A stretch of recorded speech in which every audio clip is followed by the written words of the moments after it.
When this poor kid began tinkering with engines, nobody could have guessed that he would one day create some of the most expensive cars in. This is Frederick Henry Royce, born in 1863 in Alwilton in England.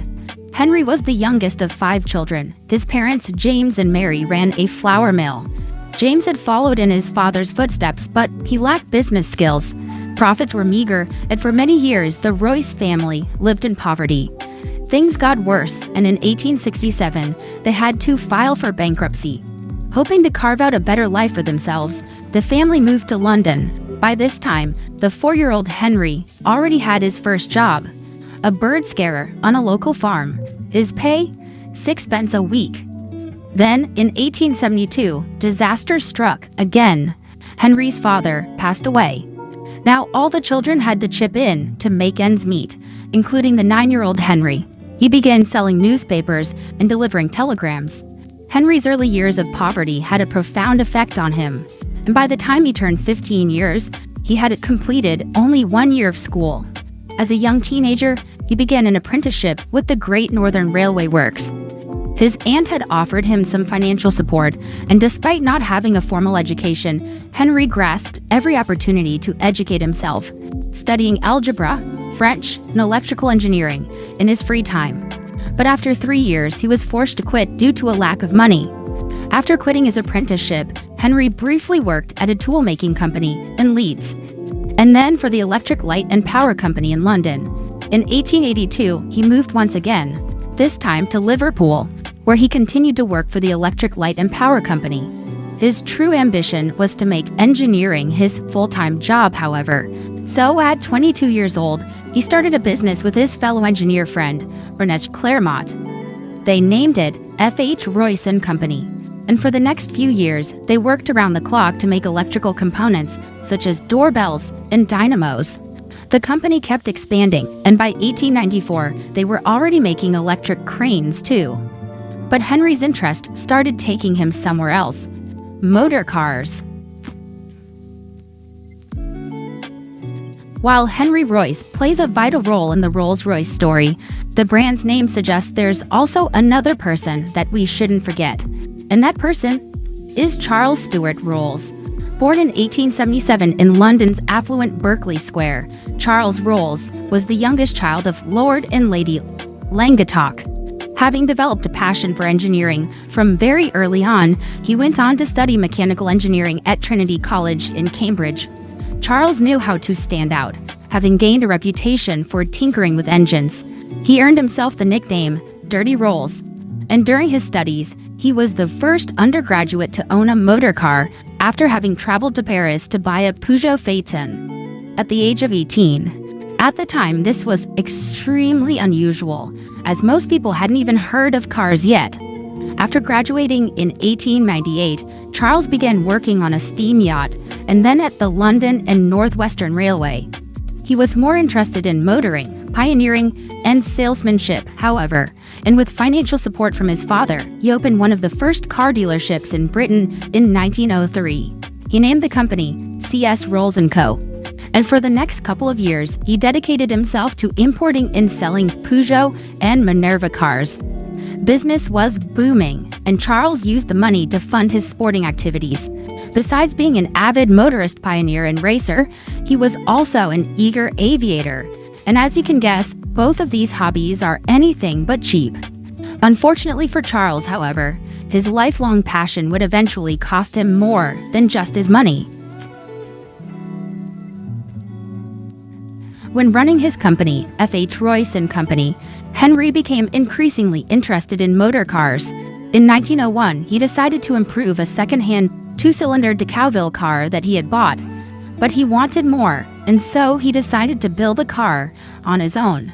Henry had an instinctive desire for perfection, and having found construction faults in the Decauville, he vowed to do better. By the end of 1903, he designed and built his first petrol engine, and by the next year, he drove his first Royce 10-horsepower motor car into town. By now, 2 decades had passed since Henry set up the company. His first car was a success, and so he set out to create another one, and another, Of the 3 cars that he had built, he gave one of his business partners Ernest Claremont, and the other he sold to one of their shareholders, Henry Edmunds. And it was this Henry Edmunds who would eventually arrange the meeting between Rolls and Royce. Henry Edmunds was a shareholder in Royce's company and a friend of Rolls. After having bought one of Royce's cars, he began boasting to Rolls about it. At the time, Rolls was frustrated with only being able to sell foreign imports in his company, so Edmunds arranged a meeting. Little did Edmunds know that the meeting would change the future of motoring forever. Within minutes of seeing it, he knew he had found what he was looking for. While Rolls had always preferred 3- and 4-cylinder cars, Royce's 2-cylinder vehicle made a big impression on him. He took the motor car for a drive and agreed on the spot to sell as many motor cars as Royce could build. The 2 men made an unusual duo. There was not only a massive age gap, but also a class and education gap. For starters, Royce was 41 years old, while Rolls was only 26. Would they be able to see eye to eye? The young Rolls had enjoyed a fancy education at the prestigious Trinity College, whereas Royce's skills were largely self-taught. And while Rolls had spent his young adult years racing around in his fancy cars, Royce had been working hard to make ends meet. While Henry Royce and Charles Rolls were 2 very different people, they also made a great duo, and the massive success with the cars led to the creation of the Rolls-Royce Company in 1906. Then came the launch of the 6-cylinder Silver Ghost. Within a year, it was hailed as the best car in the world. Impressive, but for this, they also had Charles's partner to thank. Creating a brand requires vision. So while Henry and Charles were busy building and selling motor cars, it was Charles's partner, Claude Johnson, who took on the role of managing director. He knew it was vital to expand the company's reputation, and the publicity genius that he was, he orchestrated a series of stunts to promote the quietness and reliability of Rolls-Royce motor cars. One of his early adverts for the 40 to 50 horsepower motor car promoted it as the 6-cylinder Rolls-Royce, not one of the best, but the best car in the world. With that ad, Claude introduced the phase that would forever be associated with Rolls-Royce. It was incredibly effective. It demonstrated Rolls-Royce's superior performance, and it created a global demand for their world-class engineering. And Claude was so integral to the company's success that he became known as the hyphen in Rolls-Royce. Of course, marketing alone will get you only so far, and both Henry and Charles dedicated themselves to delivering the best quality possible. But it was especially Henry who had a knack for pushing himself to the limit when it came to work. Henry was renowned as a hard worker who never ate properly. Unfortunately, these habits severely affected his health, but surprisingly, he would end up outliving his business partner Charles by a couple of decades. Over the years, daredevil Charles's interest in aviation kept growing. He even tried to persuade Henry to develop a design for an aero engine, but Henry refused. To continue living out his aviation dreams, Charles bought a Wright Flyer aircraft, with which he made over 200 flights. In 1910, he became the first person to make a non-stop double flight across the English Channel. But just 1 month later, everything changed. During a flying display at Bournemouth, Charles was killed in an air crash. He was only 32 years old. He became the first Briton to die in a plane crash, and his premature death meant the end of the short-lived Rolls-Royce partnership. Now Henry would have to continue their legacy on his own. Henry had an innate work ethic, and his innovative designs established Rolls-Royce's reputation for superior engineering and quality. He uncompromisingly persuaded his basic principle of establishing the best design with both the finest materials and the highest levels of craftsmanship. To put it in his own words, strive for perfection in everything you do. Take the best that exists and make it better. When it does not exist, design it. During the First World War, the company expanded into manufacturing something Charles had once requested: aero engines. And during the next couple of decades, the company did extremely well. Unfortunately, Henry kept struggling with his health. and in 1993, he succumbed to digestive tract problems.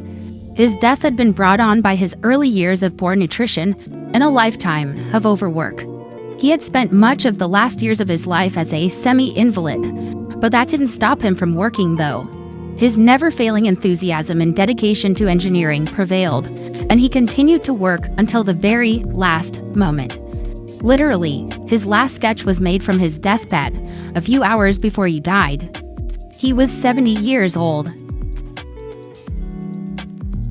Rolls-Royce has remained a famous name in engineering. A Rolls-Royce is one of the most successful luxury cars that money can buy. And with over 130 dealerships spread over 40 countries, the brand is known far beyond Great Britain.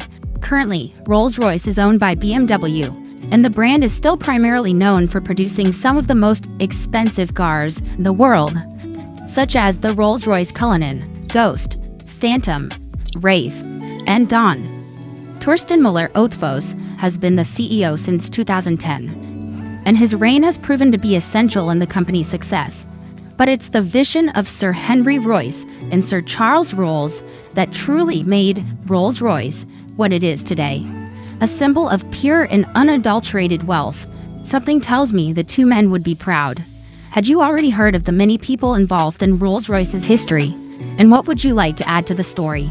Share it in the comments. And if you enjoyed this video, then take a look at our channel for more inspiring business videos.